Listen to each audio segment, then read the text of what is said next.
శ్రావణ మాసం మంగళవారాలలో మంగళగౌరీ వ్రతం. శ్రీ మంగళగౌరీ వ్రతం శ్రావణ మాసంలో మొదటి మంగళవారం నాడు అత్యంత భక్తి శ్రద్ధలతో చేసుకుంటారు. ఈ వ్రతం అత్యంత పవిత్రమైనది, మహాశక్తివంతమైనది.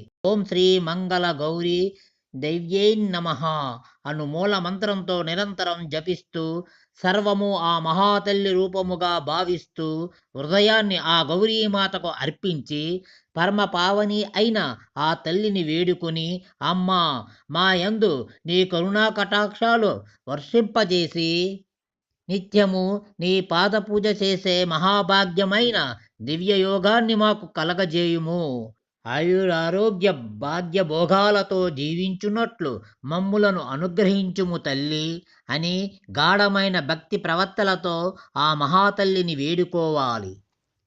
ఈ మంగళ గౌరీ వ్రతాన్ని వివాహమైన సంవత్సరము నుండి ప్రారంభించి 5 సంవత్సరములు భక్తి శ్రద్ధలతో ఆచరించవలయును.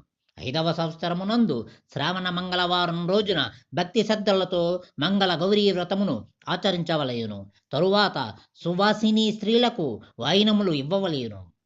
ఉద్విశ్వస్వ అను మంత్రముతో 16 ఒత్తుల దీపములను 16 వెలిగించి ముక్కోటి దేవతలను పూజామందిరమునకు ఆహ్వానించి పూజించవలయును. తరువాత సువాసిని దంపతులకు విందు భోజన తాంబూలాలతో సత్కరించి వారి ఆశీర్వాదాలు తీసుకోవలయును.